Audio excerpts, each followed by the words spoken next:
Hello mga kantrip, good evening po sa ating lahat. Welcome back again to our channel. Kumusta po kayo?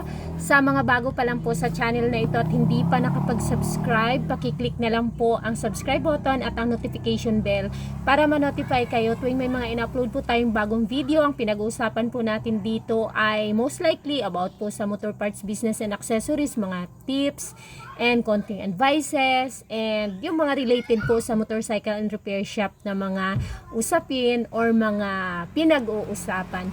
So ngayon naman mga ka-antrep, kasi nga share ko sa inyo na nagdagdag kami ngayon dito ng gawa. So, 'di ba, repair shop, mga motor lang talaga yung mga ginagawa namin dito. Ngayon, yung partner ko na-discover niya na mag-ayos ng mga grass cutter. Yes, kasi walang nag-aayos ng grass cutter. So, by accidentally lang naman yung nangyari na kaya niya palang mag-overhaul, mag-ayos ng grass cutter. So, nagdagdag na kami ng service dito. Mag-ayos ng mga grass cutter. So, ang problema namin mga ka-antrip, wala kaming idea mga ka-antrip kung magkano or paano namin pipresyohan ang paniningil ng grass cutter dahil alam yung mga ka-antrep, ang liliit na mga pyesa ng ng grass cutter. Sobrang maliliit ang mga pyesa niya. Kaya sabi ko, wala, magkano kaya natin singilin ito dahil nga mabusisi siya. Tapos sabi ko, pwede na kayang overhaul niya ng mga 600 ganon. Kasi ang baklas din talaga lahat. Tapos ang busisi niya. Tapos may tumalsik pa na pyesa, hindi na makita sa sobrang liit. At yan mga ka-antrip ay isa din sa pag-uusapan, pag-share natin mga ka-antrip. Dito kasi sa amin, siguro mga ka-antrip, depende ang rate ng mga labor sa mga city, sa syudad, NCR, and then Metro Manila, and sa mga probinsya. Kasi dito sa amin mga ka-antrip, ang overhaul dito ng mga single na motor, yung hindi nakakabit ang sidecar, ay 1,000. So hindi ako sure sa iba kasi sa pagkakaalam ko merong mas mahal. Siguro 1,000 to 1,500 yung rate dito Tapos mga ka-antrep, sa naman sa mga naka-sidecar, kasi nga mas mahirap i-overhaul yung may sidecar like tricycle kung hindi nila tanggalin sa sidecar, is nagre-rate sa between 1,500 to 1,800. Ngayon mga ka-antrep, may isa tayong ka-antrep dito na nag-comment doon sa aking vlog video about doon sa piston kit na 5,600 daw ang siningil sa kanya, linis lang ng valve at piston. So ibig sabihin, nilinisan lang ang piston, siguro nag-carbonize mga ka-antrep. At ang kanyang engine valve, hinasa ang engine valve. So, ang malinaw naman dito na 5,600 singil sa akin, nilinis ang engine valve at piston. So, sabi ko, 5,600 sa Kalamba? Ang mahal naman. Ang basahan na magamit 15 pieces, 10 peso ang isa. Tas hose, fuel hose, 120. Okay pa naman fuel hose ko. Dito po siya, Plawa, Batangas. Ayun, di ko natubos ang motor. Sobrang mahal kasi. Aroy, kawawa naman si sir. Fuel hose, 120.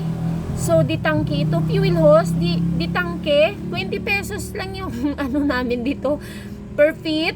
Ang isang gamitan na may filter na 50 pesos, ang per feet ay 120. Kapresyo niya na yung mga anyway, kaya nga mga ka-antrip, nakadepende siguro talaga sa lugar. Dito sa amin, ayun nga mga ka-antrip, kasi pag nag-carbonize lang, 'di ba? Nilinis ang engine valve. Sumatik yan, hinasa. Binaklas naman talaga yon. Tinanggal ang cylinder block. Excuse me. Tinanggal ang engine valve, hinasa yon. Tapos ang piston nilinisan, kinarbonize. Dito kasi sa amin mga ka-antrip, most likely ang provincial rate ng mga ganyan is between 350 to 400. Tapos sabi ko nga kay sir, baka naman kasama na ang pyesa. Baka pinalitan ng piston kit, hindi niya lang alam, baka original na piston kit. So let's say for example, mga nasa mahal na ito piston kit, mga 1,000 to 1,500, kahit pa genuine. Tapos ang engine valve, sabihin natin 1,000. Grabe naman na yun kamahal. Imposible naman kasi kung Honda, maliban na lang siguro kung KLX ang motor niya, pero hindi natin baka pwede rin. Sa bagay, hindi nabanggit ni sir kung ano ang motor niya eh. Kasi kung halimbawa mga KLX, mga ka-antrep, CRF, mahal talaga ang original piston ring yan, piston kit. Libo talaga dyan. Magre-range talaga yan ng 2 hanggang 3,000.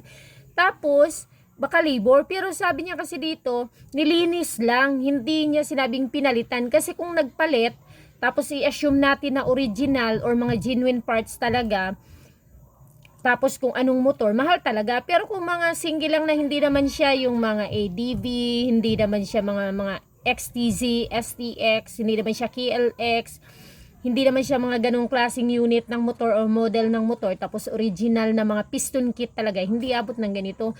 So, hindi niya natubos yung kanyang motor. Kawawa naman. Tapos, linis lang. Labor lang yun, tapos fuel hose, ang mahal naman ng labor. Ngayon nyo po sabihin mga ka-antrep, doon sa palagi nagko-comment na bakit may bakit may party pa ang shop sa may party pa ang shop sa labor. Eh mga ka-antrep, kung ang nakuha nga nito, fuel hose lang, 150 plus 15 piraso na basahan na tag 10, magkano lang? Tapos magkano ang labor? Ngayon iiyak ang mga mekanikong nagko-comment yan. O yung, siguro hindi mga mekaniko, kasi ang mga mekaniko alam natin na paldo-paldo ang kinikita ng mga mekaniko na mga yung mga nasa shop, yung mga naka-maintain talaga na pumapasok sa shop. Alam natin yan, tatahimik lang sila. Pero libo-libo ang kinikita niyan. Can you imagine this?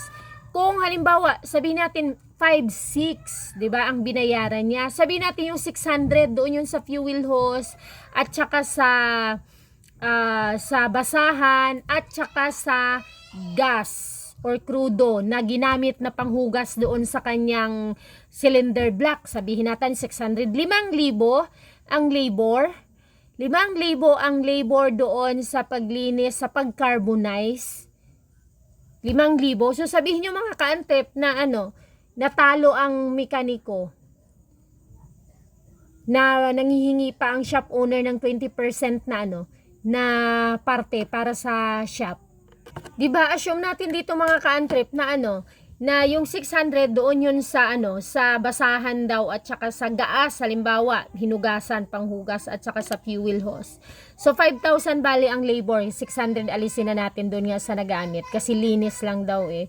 So 20% of 5,000 is 1,000, may 4,000 ang mekaniko. Talo, iiyak-iyak ang mga nagko-comment diyan na kisyo bakit nanghihingi pa ang shop owner ng ng parte sa shop. Paano ang compressor, maintenance ng compressor, kuryente? 'Di ba? Doon lang tayo nagkakaintindihan mga ka-antrep. Marami kasing nagko-comment, even na may kakilala din ako na na isang shop owner na naghanap ng mekaniko, sinasabi 20% ang sa shop, 80% ang kita ng mekaniko.